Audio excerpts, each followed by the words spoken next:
vê um filho doente, vê um filho passando por um sofrimento, a gente faria qualquer coisa para estar no lugar deles, mas a gente não pode tirar o sofrimento da vida deles. A gente tem que ajudar os filhos a passarem pelo sofrimento, são coisas diferentes.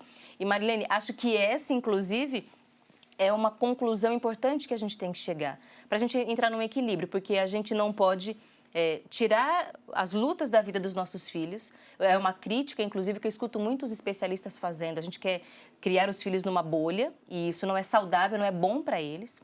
Mas a gente também não pode largar os filhos no mundo e falar, se vira. Tá grande, tá crescido, agora a vida é sua, os problemas são seus. É esse equilíbrio que a gente tem que encontrar, até onde a gente pode ir para ajudar os nossos filhos, né? É isso mesmo, o ponto é o equilíbrio, tá? Então, não pode existir a superproteção, porque a superproteção, ela vai o quê? Não deixar que essa criança, que esse adolescente, enfrente aquilo que ele tem que enfrentar na vida e amadurecer psicologicamente, se tornar uma pessoa resiliente, né? Uma pessoa que não fica frustrado com tudo e depois criando problemas, se revoltando, né? Tendo problema com ele mesmo, com os outros. Então, nada de superproteção, mas o ponto de equilíbrio da proteção é muito importante. O filho precisa se sentir protegido, ele precisa sentir que quando ele está passando por alguma dificuldade, mesmo quando criança, ele vai poder passar aquilo para os pais, para a mãe dele, a mãe vai entender e vai ajudá-lo no diálogo, na compreensão, ou mesmo trazendo ele para perto. Mas é muito importante que a criança, o adolescente sinta que ele tem essa proteção da mãe, que ele tem esse acolhimento, que ele não está sozinho em qualquer que seja a situação. E eu me lembro até da reflexão que a Angélica trazia a partir do Evangelho de Jesus, que a gente quer oferecer muitas coisas, mas não consegue oferecer tudo, porque né, ninguém tem tudo para oferecer, especialmente do material. Mas você falou, se a gente oferece o amor, se a gente oferece o respeito, esse filho vai saber para onde voltar. Sim. Ele sabe que ele recebeu aquilo que ele mais precisava, porque na hora do sofrimento, gente, não tem dinheiro que faça a dor sumir do nosso coração, não vai ser uma viagem maravilhosa que vai fazer ele deixar de sofrer, é o amor que ele recebe na família. Sim. E é aí que a gente vê a importância de oferecer o que a gente tem no coração. E é por isso que a gente tem que deixar isso muito claro nas nossas relações. É o amor que nos une e mesmo quando está tudo dando errado, volta para esse amor da família que a gente se ajuda. E a gente volta a caminhar, né? Volta lá no início da trajetória, refaz novamente. E o que é amar com o amor solidário e divino de Jesus? É reconhecer que o nosso semelhante, o nosso próximo, não é uma extensão de nós mesmos. Então, o filho, desde a primeira infância, não é a realização de um capricho, de um coração que quer ter um filho. Ele é um filho de Deus, que veio ao meu lar, e eu tenho com ele uma responsabilidade estabelecida antes mesmo do reencarne dessa criança, antes mesmo da concepção dela, no meu útero, falo agora como mãe, e a minha responsabilidade diante de Deus é conduzi-lo para a autonomia sobre si mesmo. E a primeira condução, a mais importante, é a sua autonomia espiritual.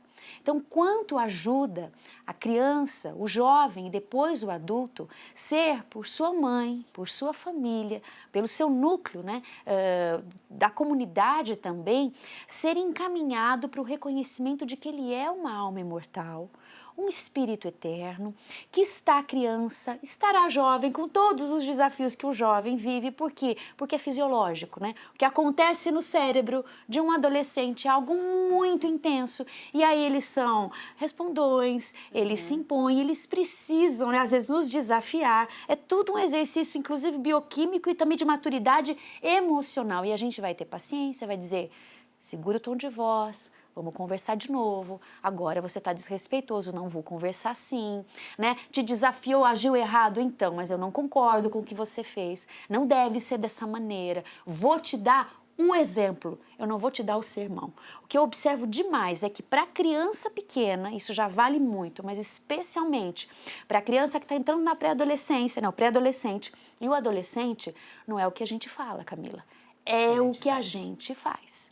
Então, você tem que honrar tudo aquilo que você orienta o teu filho. A os seus valores morais, éticos, de religiosidade, você precisa vivê-los plenamente. Porque aquela outra pessoa ali do lado, né, com quem você tem essa responsabilidade nascida em Deus, está te olhando. E mesmo quando ela te questiona, é você o modelo para ela. Então, esse equilíbrio é entender que um filho não é uma extensão minha, então não vou super proteger. Vai trilhar a própria trajetória, vai fazer as suas escolhas, às vezes vai bater a cabeça. E a gente sofre muito quando um filho dá uma cabeçada, porque a gente não queria que ele tivesse passado por aquilo, mas a gente não vai levantar o dedo e falar, eu te avisei, eu te disse que ia ser assim. Se tivesse feito o que eu mandei. Agora também sai da minha frente. Não, a gente vai silenciar, abraçar. Quando ele estiver bem calmo, então, lembra o que eu te ensinei? Isso é importante. Vamos retomar junto tudo isso e vamos caminhar novamente. Eu estou feliz que você está aqui comigo, que eu estou aqui podendo te acolher na tua dor, na tua dificuldade, te lembrar de novo o que eu já te ensinei, não por palavras, mas o que eu te ensinei fazendo e que nós aprendemos juntos com aquele que nos fortalece, Jesus. A gente precisa conduzir a nossa família a esses valores e vivê-los plenamente. Então esse amor que é equilíbrio, que é cuidado, que é acolhimento, é esse profundo respeito ao nosso próximo e esse fazer de tudo, doar a vida.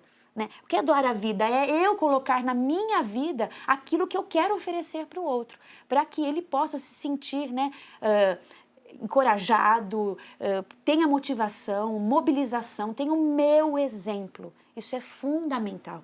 E aí, nesses outros cuidados, que são tantas, né, as dificuldades que a gente vive, é a mesma perseverança, é a mesma, a gente fala, né, é um fronte, né? Sim, uma boa guerra no bem e na confiança no poder extraordinário de Jesus, sempre. E nessa relação que, sendo pautada nos valores de amor, de cuidado, de respeito, vai dar certo. É um dia no parque para todo mundo, é aquela noite em que a gente vai, né, colocar colchão na casa inteira e colocar 10 crianças, adolescentes. A gente não precisa ser festa, não. A gente faz no final de semana uma festa, porque conviver, estar com outras pessoas, compartilhar opções do bem, como nos oferece a religião divina, isso fortalece a criança e o jovem. E muitas vezes a gente não consegue, num momento desafiador, a gente imediatamente agir, como mãe ou como pai.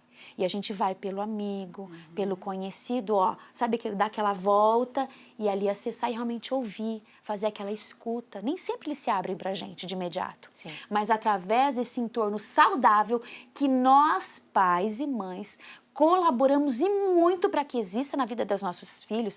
A gente só cobrar, tenha boas amizades e deixar Se vira. solto? Não. Se vira. Não dá. Eu trabalho pelas boas amizades e pelas atividades saudáveis, de opções do bem dos meus filhos. Então, a gente traz pra gente isso e depois a gente usa essa rede que existe, que é muito saudável, né? De amizades, de contatos, para poder, inclusive, numa necessidade, entrar ali e fazer a colaboração. Isso é importantíssimo. Isso é importante porque a gente nem sempre, e a gente percebe isso em momentos diferentes da vida, a gente nem sempre vai ser aquela pessoa que vai conseguir a informação que a gente precisa. Às vezes a gente tem que aceitar que o filho não vai contar primeiro pra gente uma coisa, ele vai contar para um amigo. E quem é esse amigo? Então a gente precisa conhecer esses amigos.